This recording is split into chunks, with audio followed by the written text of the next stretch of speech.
नमस्कार। आज सकाळी शेअर मार्केट सुरू झाल्यावर तेजी होती। दुपारी 1 नंतर मात्र घसरण सुरू झाली। आज मार्केट बंद होताना सेन्सेक्स 412 पॉईंटने घसरून 80,335 वर बंद झालेला आहे। निफ्टी हा 141 पॉईंटने घसरून 24,274 वर बंद झालेला आहे। आजच्या कामकाजामध्ये BSE IT इंडेक्स 0.12% वर आहे। बाकी सर्व इंडेक्समध्ये घसरण झालेली आहे। सर्वात जास्त घसरण BSE रियालिटी इंडेक्समध्ये 2.60% ची झालेली आहे।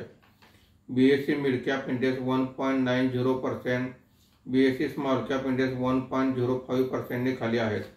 आजच्या कामकाजामध्ये निफ्टीमध्ये वाढलेले मुख्य शेअर्स पुढील प्रमाणे: HCL technology 1.11%, axis bank 0.94%, Titan company 0.91%, Kotak bank 0.84% अशी वाढ आहे।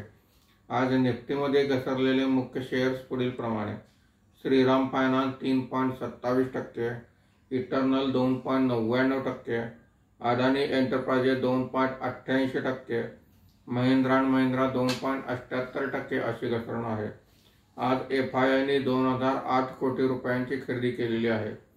देशीय वित्तीय संस्थांनी 596 कोटी रुपयांची विक्री केलेली आहे।